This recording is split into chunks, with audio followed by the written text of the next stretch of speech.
Hello dear student, welcome है आपका atomic structure के नए टॉपिक पर।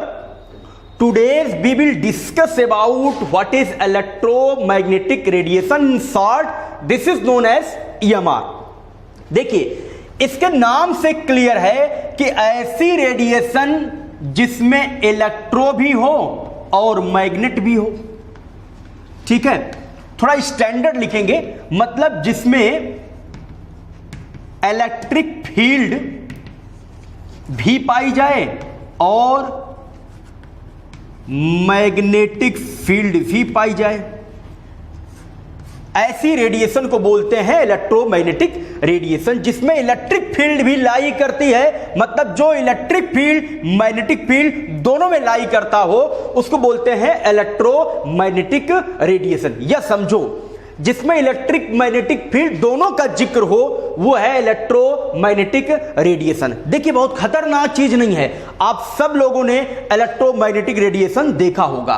देखिए, सन से जितनी भी रेज अर्थ पर आती हैं, यूवी, IR, विजिबल, ये सब एक प्रकार की इलेक्ट्रोमैग्नेटिक रेडिएशन है। इंपॉर्टेंट चीज क्या है, एक्सरे मशीन से जो एक्सरे निकलती है वो भी इलेक्ट्रोमैग्नेटिक रेडिएशन है। Cosmic rays, gamma rays, radio wave, ये सब एक प्रकार की क्या है, इलेक्ट्रोमैग्नेटिक रेडिएशन।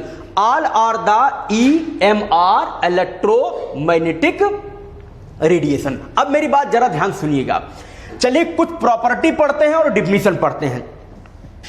देखिए, पहली प्रॉपर्टी है EMR, इलेक्ट्रोमैग्नेटिक रेडिएशन है no need of a special medium to propagate।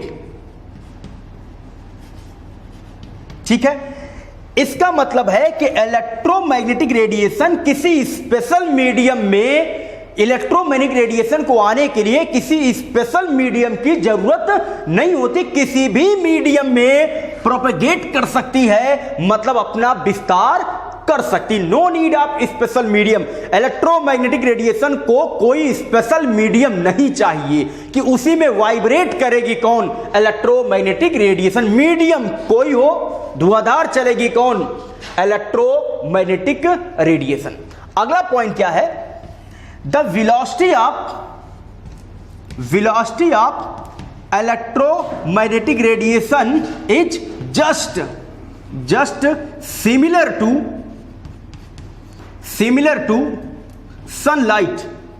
Sunlight जितनी स्पीड से जो वेलोसिटी सनलाइट की होती है वही किसकी होती है, इलेक्ट्रोमैग्नेटिक रेडिएशन की भी होती है। ठीक है, अब देखिए बात करते हैं इलेक्ट्रोमैग्नेटिक रेडिएशन की डिफिनीशन की। क्या होती है डिफिनीशन? ठीक है, देखिए, it is the form of energy, it is the form of energy. मेरी बात सुनो, कहीं भी रेडिएशन आए, लाइट आए, करंट आए, ये सब किसका फॉर्म होता है, एनर्जी का फॉर्म होता है। It is the form of energy which propagate with oscillation. Propagate का मतलब होता है फैल जाना, विस्तार करना, और ऑसिलेशन का मतलब होता है कंपन, vibration. Oscillate with what, electric field and magnetic field. तो मेरी बात ध्यान से समझिएगा, इलेक्ट्रोमैग्नेटिक रेडिएशन एनर्जी का वो फॉर्म है जो प्रोपोगेट करता है, जो अपना विस्तार करता है कंपन के साथ, विद ऑसिलेशन। ठीक है, ऐसे से वाइब्रेट करके, अपना फ्लो वाइब्रेट करके करता है, कहां पर, इलेक्ट्रिक फील्ड और मैग्नेटिक फील्ड में। आइए एक फिगर के माध्यम से देखते हैं। सपोज करो कि ये हमारे पास x एक्सिस है, ये y है, और इसको थोड़ा लंबा कर दे रहा हूं, ये हमारे पास z है। ठीक है, देखिएगा, एक रेडिएशन मैं इस तरीके से मूव करा रहा हूं, ऐसे, इस तरीके से ये जेड हो गई। और एक दूसरी की बात मैं कर रहा हूं जो इस तरीके से मूव कर रही है, ठीक है। अब मेरी बात ध्यान से समझिएगा। देखिए, जब कोई वेव यहां से आती है, सपोज करो ये सनलाइट है, सूर्य का प्रकाश है, और ये अर्थ की ओर आ रही है, ठीक है, पृथ्वी की ओर मूव कर रही है, तो जो सनलाइट आती, जो वेव्स आती है ना, वो क्या करती हैं, जो पिंक कलर से आपको दिख रहा है, देखिए जो पिंक कलर से दिख रहा है आपको, ठीक है, इसको देखिएगा, ये जो पिंक कलर से आपको दिख रहा है, वो क्या करती हैं, वो इस लाइन में क्या करती हैं, ऑसिलेट करती, यहां पर ऐसे देखिए, ये इस तरीके से, ये इस तरीके से, ये इस तरीके से, ये इस तरीके से, ये इस तरीके से। अब देखो, जो इस लाइन में मूव करती हैं वो जनरेट हो गई आपकी, जो इस लाइन में मूव करती हैं वो जनरेट हो गई आपकी इलेक्ट्रिक फील्ड। हम मानते हैं कि ये इलेक्ट्रिक फील्ड हुई, और जो इस तरफ मूव कर रही है ये येलो वाला, इसको हम मान लेते हैं कि ये हमारा क्या हो गया, मैग्नेटिक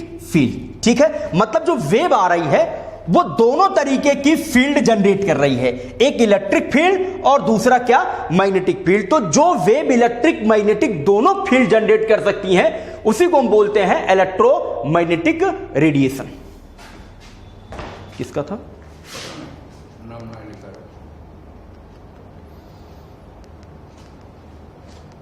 प्रशांत का है, बता दिए कोचिंग में।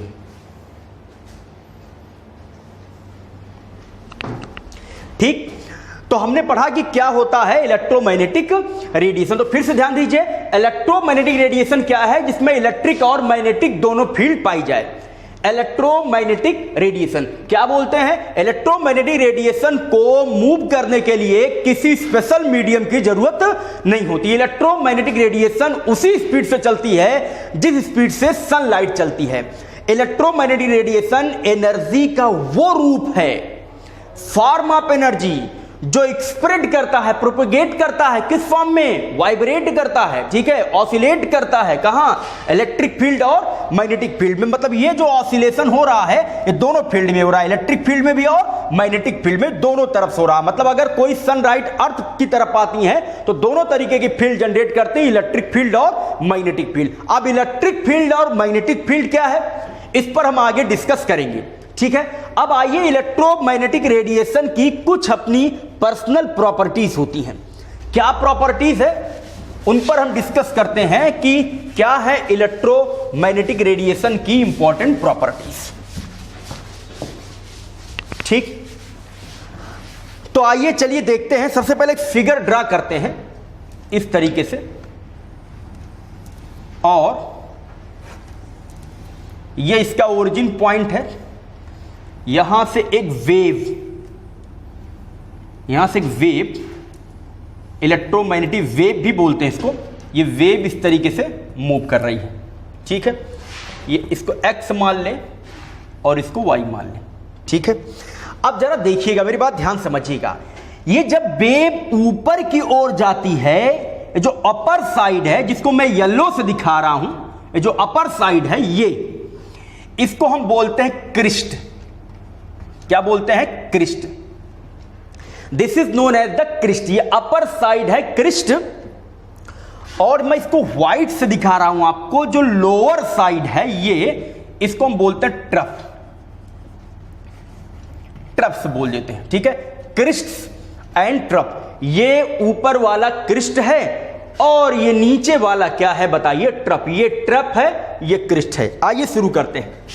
ये पॉइंट है, ये ओरिजिनल पॉइंट है, यहां से ये ऊपर, ये वेव कहां गई, ऊपर, ये वेव कहां आई, नीचे, ये वेव कहां गई, अप साइड, ये डाउन साइड, ये अप साइड, डाउन साइड, ऐसे चलता रहेगा। आइए डिस्कस करते हैं सबसे पहली प्रॉपर्टी की, जिसको हम बोलते हैं वेवलेंथ, रिप्रेजेंटेड बाय लैम्डा, ठीक है। क्या होती है wavelength, what is the wavelength. मेरी बात ध्यान समझिएगा, मैं डिफिनेशन बताऊंगा, लिखेंगे आप इसको सुनकर क्या होता है। देखिए, the distance between two neighbouring crest और ट्रफ, दो लगातार आने वाले क्रिस्ट की बीच की डिस्टेंस, इसको नहीं काउंट करेंगे, जो लगातार रिस्पेक्टिवली जो आ रहे हैं, ठीक है।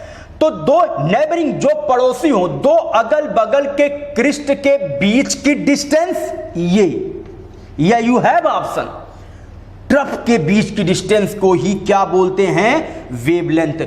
Very important, the distance between two neighbouring crest और trough is known as the wavelength represented by lambda। ठीक है, देखो भैया, जो वेवलेंथ होता है इसको एंगस्ट्रॉम में मेजर करते हैं, इसको माइक्रोमीटर में करते हैं, इसको नैनोमीटर में करते हैं। तो आइए थोड़ा सा कन्वर्जन पढ़ लें। 1 angstrom is equal to 10⁻⁸ centimetre. 1 micrometre is equal to 10⁻⁴ centimetre. 1 nanometre is equal to 10⁻⁷ centimetre. आइए पावर को दो बढ़ा दो बस, 10⁻⁻10, 10⁻⁻6, 10⁻⁻7 और यहां मीटर लगा दो। ठीक है, ये सेंटीमीटर, ये मीटर, ये वैल्यू आपको याद करना है, न्यूमेरिकल लगाते समय इसका यूज होता है। तो ये रहा वेवलेंथ। देखो वेवलेंथ के बाद जो अगली बात करते हैं वो बात करते हैं फ्रीक्वेंसी की। फ्रीक्वेंसी न्यू, ठीक है, बात करते हैं फ्रीक्वेंसी न्यू की। क्या होती है फ्रीक्वेंसी? देखिए, अगर किसी सर्टेन पॉइंट से, लिसन केयरफुली, किसी सर्टेन पॉइंट से यूनिट टाइम में, 1 सेकंड में, मान लो 1 सेकंड का टाइम है, इस सर्टेन पॉइंट से जितनी रेडिएशन पास कर जाएंगी वही उसकी क्या होगी? फ्रीक्वेंसी। वही किसकी? उसकी क्या होगी? फ्रीक्वेंसी। याद रहे, जिस रेडिएशन की फ्रीक्वेंसी जितना ज्यादा होती है उसका वेवलेंथ उतना कम होता है। ठीक है, मतलब म्यू इज इक्वल टू 1/λ, मतलब सॉरी, फ्रीक्वेंसी जिसकी ज्यादा होगी तो लैम्डा क्या होगा? कम, और अगर लैम्डा ज्यादा होगा तो फ्रीक्वेंसी क्या होगी? कम। इस बात को हमेशा याद रखिएगा, ये एंटी प्रोपोर्शनल होते हैं। क्या होते हैं? एंटी प्रोपोर्शनल होते हैं एक दूसरे के। तो फ्रीक्वेंसी क्या है? Number of wave passing through a certain point in 1 second, this is known as the frequency. और आप जानते हैं frequency mu is equal to होता है c/λ। क्या होता है? c/λ, where λ is equal to wavelength. आप जान गए क्या होता है? c को बोलते हैं क्या? बोलो बोलो बोलो, velocity of light. Value 3 × 10⁸, 3 × 10⁸ metre पर सेकेंड। ठीक है, वेरी इंपॉर्टेंट। इसको हर्ट्ज में मेजर करते हैं। किसमें? हर्ट्ज में। एक साइंटिस्ट थे हेनरिक हर्ट्ज, उन्हीं के नाम से हमने एक यूनिट निकाल ली जिसको हर्ट्ज बोलते। तो आइए, वेवलेंथ, फ्रीक्वेंसी के बाद अगली बात करते हैं हम वेलोसिटी की। किसकी? वेलोसिटी की। ठीक है, क्या होता velocity? Number of wave travelling the distance in unit time. 1 second में कोई वेव जितनी डिस्टेंस ट्रेवल करती है, लिसन, 1 सेकंड में इन 1 सेकंड, इन 1 सेकंड, ये यूनिट टाइम। 1 सेकंड में कोई वेव जितनी डिस्टेंस को ट्रेवल करती है वही उसकी होती वेलोसिटी। वेलोसिटी को हम रिप्रेजेंट करते हैं v से। किससे रिप्रेजेंट करते हैं? v से। ठीक है, चलिए अगला प्रॉपर्टी आता है जिसको बोलते हैं एम्पलीट्यूड। ठीक है, ए से रिप्रेजेंट करते हैं। एम्पलीट्यूड क्या होता है? ध्यान दीजिए, देखिए जहां ये ओरिजिन पॉइंट है, ओरिजिन पॉइंट से क्रिस्ट कितनी हाइट तक गया है और ट्रफ कितनी डेप्थ तक आया है। The measurement of the height of crest कहां से? From origin point, and depth of trough from origin point, मतलब यहां से यहां तक की डेप्थ निकाल लो या हाइट निकाल लो, वही क्या है? Amplitude. This is known as the amplitude. बहुत कम यूज होता है ये न्यूमेरिकल लगाते समय। ठीक है, देखिए अगले पॉइंट की हम बात करते हैं वेव नंबर। वेव नंबर, देखो म्यू मतलब फ्रीक्वेंसी के ऊपर बार लगा दो, ये इज इक्वल टू होता है 1/λ। ठीक है, इसी को हम बोलते हैं क्या? Wave number. क्या बोलते हैं? वेव नंबर बोलते हैं। कहने का मतलब ये हो गया कि wave number is the reciprocal of the wave length, anti proportional of wave length. Wave length का जो उल्टा होगा वही क्या होगा, wave length, sorry wave length का जो उल्टा होगा उसी को हम क्या बोलेंगे, वेव नंबर बोलेंगे। ठीक है, तो ये कुछ टर्म हैं जो आपको याद करने हैं, wave length, frequency, velocity, amplitude, wave number और क्या होता है इलेक्ट्रोमैग्नेटिक रेडिएशन। ठीक है, तो देखिए इसकी स्टडी के बाद अब मैं डिस्कस करूंगा आपसे एक बहुत इंपॉर्टेंट एटॉमिक मॉडल पर।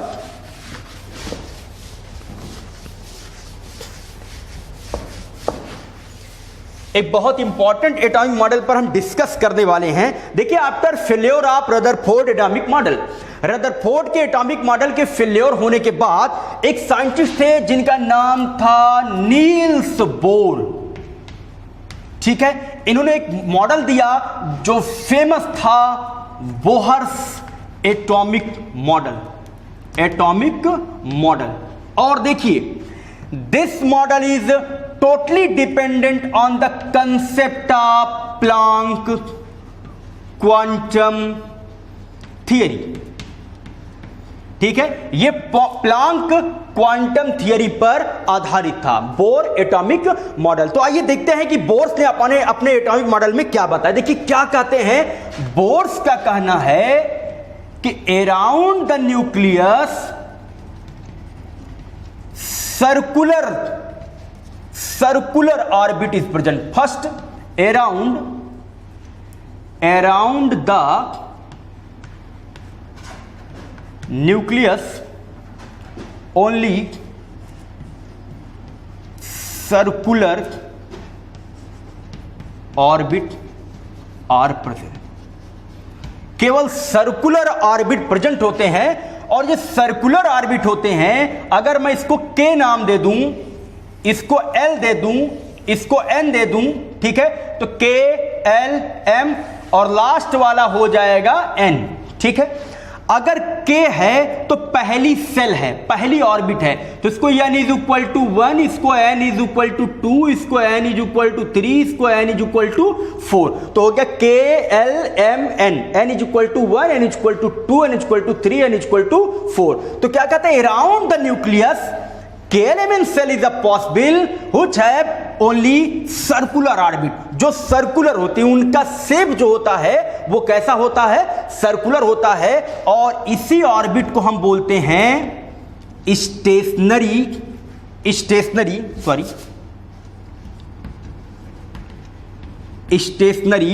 ऑर्बिट। ठीक है, इसको हम बोलते हैं स्टेशनरी ऑर्बिट। ये स्टेशनरी है, ये स्टेशनरी है, ये स्टेशनरी। अब देखिए अगला पॉइंट बोर का मॉडल क्या कहता है, ये कहते हैं कि electron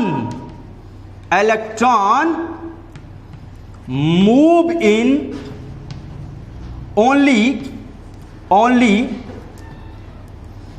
that orbit in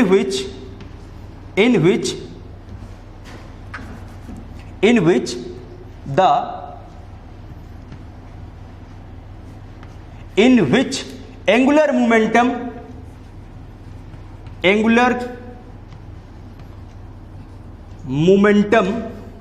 is integral multiple of h/2 pi. Very important. ठीक है, देखिए बोर्स का कहना है कि KLMN अगर 4 सेल है तो ऐसा नहीं कि इलेक्ट्रॉन सारी सेल में मूव करेगा, इलेक्ट्रॉन केवल उसी सेल में मूव करेगा जिसमें उस इलेक्ट्रॉन का, ये एंगुलर मोमेंटम किसका है, इलेक्ट्रॉन का, उस इलेक्ट्रॉन का एंगुलर मोमेंटम उसके इंटीग्रल मल्टीपल का क्या होगा, h/2 पाई होगा। ठीक है, इलेक्ट्रॉन उसी सेल में रिवॉल्व करेगा जिसमें उस इलेक्ट्रॉन का एंगुलर मोमेंटम उसका एंगुलर मोमेंटम h/2 पाई का क्या होगा, integral multiple. Very important, angular momentum of electron is integral multiple of h/2 पाई। देखिए यहां पर एक बड़े राज से पर्दा उठेगा, इसको हम अभी तक रटते चले आ रहे हैं लेकिन इसकी मीनिंग हम नहीं समझते हैं क्या है। आइए जरा जानते हैं। देखिए ये h/2 पाई इंटीग्रल मल्टीपल का मतलब होता है ऐसा सर्कुलर ऑर्बिटल, अगर इंटीग्रल मल्टीपल h/2 पाई का अगर एंगुलर मोमेंटम h/2 पाई का इंटीग्रल मल्टीपल है, इसका मतलब अगर इलेक्ट्रॉन इस पॉइंट से मूव करना शुरू करेगा तो मूव करेगा करता रहेगा और फिर उसी पॉइंट पर आकर मिलेगा जहां से मूव करना शुरू करेगा, मतलब इसकी लगातार मूवमेंट जारी रहेगी। ठीक है, लेकिन अगर कहीं एंगुलर मोमेंटम h/2 पाई का इंटीग्रल मल्टीपल नहीं रहा तो हो सकता है ये सेल छोटी हो जाए या बड़ी हो जाए। बड़ी हो जाएगी तो भी ऐसा मूवमेंट आपको देखने को नहीं मिलेगा कि जहां से मूव करे वहीं पे आके जुड़ जाए, और छोटी हो जाएगी तो अगर सेल छोटी हो गई तो इलेक्ट्रॉन अपनी स्पीड को कम नहीं करेगा, तो क्या करेगा, मूव करता करता इलेक्ट्रॉन सेल से कहां निकल सकता है, आउटसाइड। तो आपकी सेल ऑर्बिट और इलेक्ट्रॉन की मूवमेंट डिस्टर्ब हो सकती है, इसलिए इलेक्ट्रॉन उसी सेल में मूव करता है जिसमें उसका एंगुलर मोमेंटम h/2 पाई का क्या होता है, इंटीग्रल मल्टीपल। सपोज करो m मास का कोई इलेक्ट्रॉन, मास कितना है m किसी इलेक्ट्रॉन का, और उसकी वेलोसिटी कितनी है v वेलोसिटी से एक ऑर्बिट में, एक सर्कुलर ऑर्बिट में मूव कर रहा है जिसकी रेडियस कितनी है, स्मॉल r, मतलब इसकी रेडियस कितनी, small r। If m mass electron moving with velocity with r radius orbit, that's its angular momentum mur is equal to nh/2 pi. Very important. Angular momentum का formula है mur is equal to nh/2 pi, जहां n is equal to number of shell. अगर n is equal to 1 रखोगे, 1, चलिए n is equal to 1 रख दिए तो ये हो गया h/2 पाई, क्योंकि 1 लगाने का कोई मतलब नहीं है, मतलब ये मूव करेगा कौन सी सेल में, k। n is equal to 1 है तो कौन सी सेल है, k। आओ चलो n is equal to 2 रख दो भैया, तो ये क्या हो जाएगा, ये हो जाएगा 2h/2 पाई। तो जब 2 से 2 कैंसिल होगा तो केवल क्या बचेगा, h/पाई। तो अगर h/पाई बचा तो किसमें मूव कर रहा है, n is equal to 2, मतलब व्हाट इज l, किसमें मूव कर रहा है, l में। इसी तरीके से n बढ़ाते जाएंगे तो नंबर ऑफ सेल का नाम आपको आगे मिलता जाएगा। ठीक है, जहां h क्या है, प्लैंक कांस्टेंट, जिस पर हम डिस्कस कर चुके हैं। मैंने बताया आपको किस पर डिपेंड है, प्लैंक क्वांटम थियरी पर। एक और क्लियरिफिकेशन देखिए, एक होता है एंगुलर मोमेंटम, ठीक है, एंगुलर मोमेंटम। तो एंगुलर मोमेंटम क्या होता है, और एक होता है linear momentum, angular and linear. अगर कोई रेडिएशन, ठीक है, अगर कोई इलेक्ट्रॉन ऐसे से मूव करता है स्ट्रेट तो लीनियर मोमेंटम हो गया, और अगर इस तरीके से मूव कर रहा है तो उसको क्या बोलते हैं, एंगुलर मोमेंटम। मतलब ऐसे सर्कुलर मूव कर रहा है तो इसको हम बोलेंगे एंगुलर मोमेंटम। तो ये बोर्स की बातें रही, अभी पूरी बात खत्म नहीं हुई है बोर एटॉमिक थियरी की। अब बहुत इंटरेस्टिंग बात आपको बताने वाला हूं, जरा ध्यान दीजिएगा। देखिए इंटरेस्टिंग बात क्या थी, बोर्स का कहना था कि किसी स्टेशनरी ऑर्बिट में मूव करता हुआ इलेक्ट्रॉन किसी प्रकार की एनर्जी को न तो गेन करेगा न तो लॉस करेगा। आइए ऐसे बनाते हैं, ये ठीक है, ये k है, ये n इज इक्वल टू 1, ये l है, n इज इक्वल टू 2, ये m है, n is equal to 3, k l m, ये n है, n इज इक्वल टू 4। ठीक है, लिसन, देखो सपोज करो n इज इक्वल टू 1 में एक इलेक्ट्रॉन रिवॉल्व कर रहा है, तो बोर्स का कहना था रिवॉल्विंग इलेक्ट्रॉन नाइदर गेन और लॉस द एनर्जी। जब तक इलेक्ट्रॉन सर्कुलर मोशन में मूव करता है तब तक वो किसी तरीके की एनर्जी को एब्जॉर्ब और इमिट नहीं करता है। लेकिन सुनो, अगर हम किसी इलेक्ट्रॉन को आउटर सोर्स से, एक्सटर्नल सोर्स से एनर्जी दे दें और वो फॉर्म हो किसका, क्वांटा का, in the form of quanta, हम उसको एनर्जी दे दें तो ये इलेक्ट्रॉन क्या करेगा, इलेक्ट्रॉन खट से एनर्जी को एब्जॉर्ब कर लेगा। जब एनर्जी को एब्जॉर्ब करेगा तो इलेक्ट्रॉन अपनी सेल को छोड़कर दूसरी सेल में चला जाता है, जंप कर जाता है electron. n is equal to 1 से ये इलेक्ट्रॉन जंप कर गया n इज इक्वल टू 2 में। मुझे बोलो, इसका stationary orbit n is equal to 1 था, कहां चला गया? n is equal to 2। मतलब अगर n इज इक्वल टू 1 की बात करें तो ये है बेटा lower energy level, lower energy level. और उसके ऊपर वाले क्या है? Higher energy level. मतलब ये वाला इससे हायर, 2 वाले से हायर 3, 3 वाले से हायर क्या? 4। तो इलेक्ट्रॉन एनर्जी को एब्जॉर्ब किया, K से जंप करके कहां चला गया? L में। अब कुछ लोग सोच रहे होंगे कि K से जंप करके डायरेक्ट M में भी तो जा सकता है, कोई जरूरी है कि K के बाद L में ही जाए? तो मेरी बात सुनो, तुम एक सीढ़ी को छोड़कर 4 सीढ़ी भी कूद सकते हो, कूदते भी हो तुम लोग, मैं जानता हूं, ठीक है? ये सब गड़बड़ काम करने की तुम्हारी आदत है। एक सीढ़ी को छोड़कर तुम 4 सीढ़ी भी कूद सकते हो, लेकिन कूदेगा कौन? जिसके पास क्या होगी? एनर्जी। तो भैया अगर ये इलेक्ट्रॉन ज्यादा एनर्जी एब्जॉर्ब करेगा, ऑब्वियसली K से जंप करके M में जा सकता है, M से कहां जा सकता है? N में जा सकता। तो K, अब देखो, अगर थोड़ी थोड़ी एनर्जी एब्जॉर्ब करेगा तो K से L में जाएगा, L से M में जाएगा, M से N में जाएगा। लेकिन देखो, जैसे ही बोलता हूं इस सेल से L में गया, L से M में गया, M से N में गया, कुछ लोग सोचते हैं अगर N का पार कर जाए तो क्या होगा? कुछ लोग ये भी सोचते हैं अच्छा K से L में, L से M में, M से N में, आगे बात नहीं कर रहे हैं, N के आगे चला जाएगा तो क्या होगा? जाने दो, हो गया loss of electron, loss of electron, तुमने खो दिया। तो क्या बनेगा? बनेगा केटायन। मतलब कौन सा चार्ज? पॉजिटिव चार्ज बनेगा। ठीक है, चला गया बाहर भाई, पॉजिटिव चार्ज डेवलप हो गया, जाता है बाहर। तो क्या हुआ? अब ध्यान दो, ये लोअर एनर्जी लेवल से कहां गया? हायर में।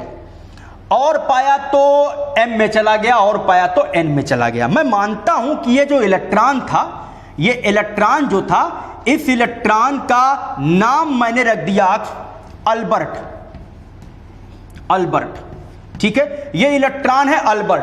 तो अल्बर्ट K से गए L में, L से गए M में, M से गए N में, यहां पहुंच गया अल्बर्ट।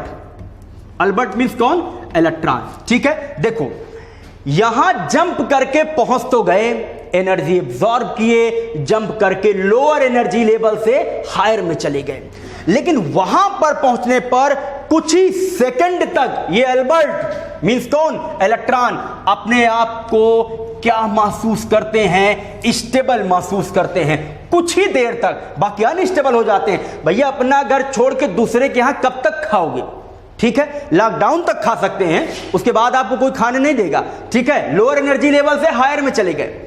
अब यहां पर पहुंचकर कुछ देर तक स्टेबल होते हैं, फिर इनकी स्टेबिलिटी डगमगाने लगती है, तो क्या करते हैं? लौट के बुद्धू घर को आए। अब जितनी एनर्जी लेके ऊपर जाते हैं, उतनी ही एनर्जी रिलीज करते हुए नीचे फिर उसी सेल में आते हैं जहां से जंप करके कहां गए थे? ऊपर। जहां से जंप किए वहीं फिर रिटर्न आना। अब बोलो, जब ऊपर से नीचे आएगा तो एनर्जी को क्या करेगा? इमिट करेगा। तो अब एक कंसेप्ट आया कि अगर मान लो हमारे पास एनर्जी लेवल है, ठीक है बेटा, ये है लोअर एनर्जी लेवल और ये है हायर एनर्जी लेवल। तो जब कोई इलेक्ट्रॉन लोअर एनर्जी लेवल से हायर एनर्जी लेवल की ओर जाता है तो वो क्या करता है? एनर्जी एब्जॉर्ब करता है in the form of radiation. ठीक है, और जब हायर से लोअर की ओर आता है तो एनर्जी को क्या करता है? इमिट करता है। Very important. तो लोअर से हायर में जाएगा तो एब्जॉर्ब करेगा, हायर से लोअर में आएगा तो इमिट करेगा क्या? एनर्जी। किस फॉर्म में? In the form of radiation. अब सुनो, ये जो इलेक्ट्रॉन ऊपर गया और नीचे आया तो यहां पर आपको पतली पतली लाइन दिखाई पड़ती हैं, उन्हीं लाइंस को हम बोलते हैं स्पेक्ट्रम। क्या बोलते हैं? स्पेक्ट्रम बोलते हैं। तो देखिए, चेंज इन एनर्जी क्या आया? Change in energy delta E is equal to हो गया E2 माइनस E1। या अगर मैं ऐसा लिखूं कि E2 minus E1 is equal to delta E, ठीक है, तो बोलो बेटा energy E is equal to क्या होता है? H nu. फिर बोलो न्यू इज इक्वल टू क्या होता है, सी बाई लैम्डा। तो तुम्हारे पास एक फार्मूला बन गया delta E is equal to H C by lambda. तो तुम क्या करोगे, यहां से एनर्जी भी कैलकुलेट कर सकते हो, delta E two minus E one, और यहां से एनर्जी का एक फार्मूला आ गया।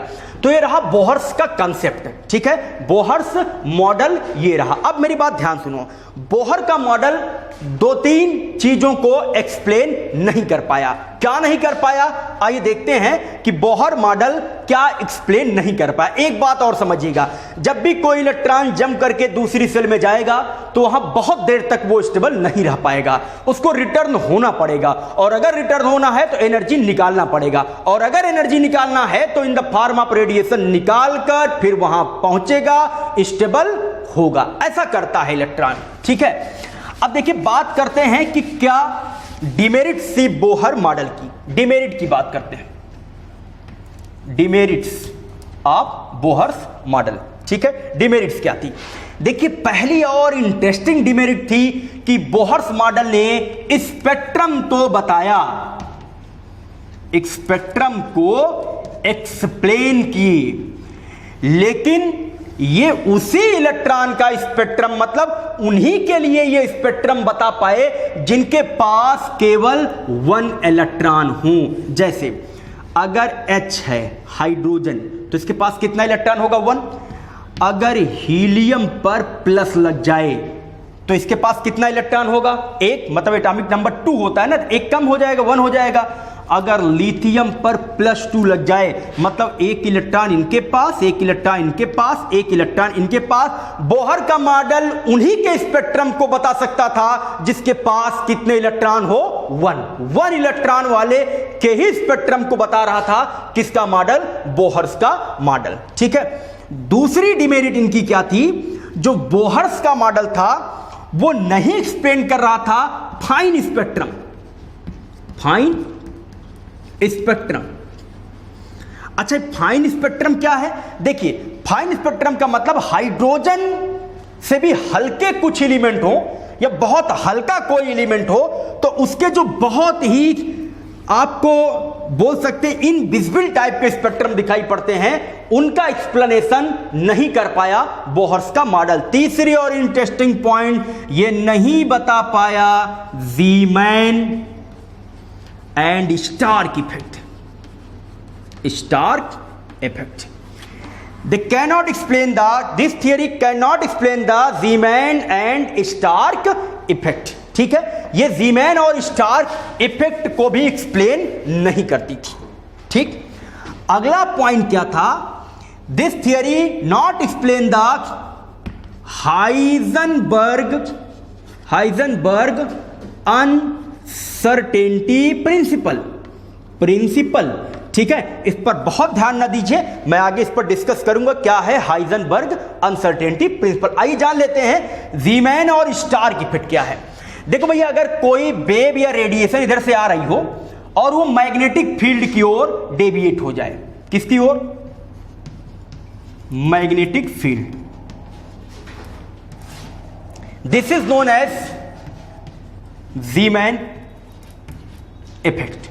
और अगर वही इलेक्ट्रिक फील्ड की ओर मुड़ जाए तो this is known as what, Stark effect. Deviation of wave towards the magnetic field is known as the Zeeman effect and towards the electric field this is known as the Stark effect. तो ये रहा तुम्हारा Bohr's model और demerit of Bohr's model. एक चीज और ध्यान देना है, बोहर्स रेडियस, जब भी बोहर्स के मॉडल से किसी एक इलेक्ट्रॉन वाले की रेडियस याद करिएगा तो फार्मूला तुमको याद होना चाहिए 0.529 into n square by Z, ये पहला फार्मूला है।